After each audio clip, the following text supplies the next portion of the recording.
ఎండాకాలం వచ్చిందంటే మామిడి తొక్కు గుర్తుకొస్తుంది. మామిడి తొక్కుకు చరిత్ర అంతా ఇంత కాదు. అది మన సాంస్కృతిక రసాయన శాస్త్రం. ఆది మానవులే ఆహార నిల్వ పదార్థాలపైన ప్రయోగాలు చేశారు. మామిడి తొక్కు ఎట్లా తయారు చేస్తారు? ముందుగా మామిడి తోట నుండి పిక్కబట్టిన పుల్లటి మామిడికాయలు సేకరించాలి. బాగా కడిగి తడి లేకుండా తొడవాలి.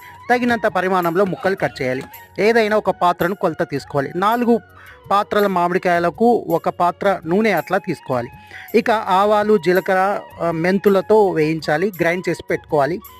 పల్లి లేదా నువ్వుల నూనెను వేయించి అందులో ఎండు మిరపకాయలు, కళ్యామాకు, వెల్లుల్లి ముద్ద, కొన్ని వెల్లుల్లి వేసి మరిగించిన తర్వాత చల్లార్చాలి. ఇక గ్రైండ్ చేసిన పొడిని మామిడి ముక్కలతో కలపాలి. ఉప్పు, కారము కలపాలి.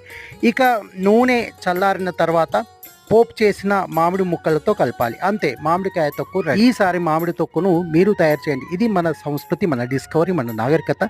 ఈ వీడియో షేర్ చేయండి. ఈ ఛానల్ని సబ్స్క్రైబ్ చేయండి. నేను మీ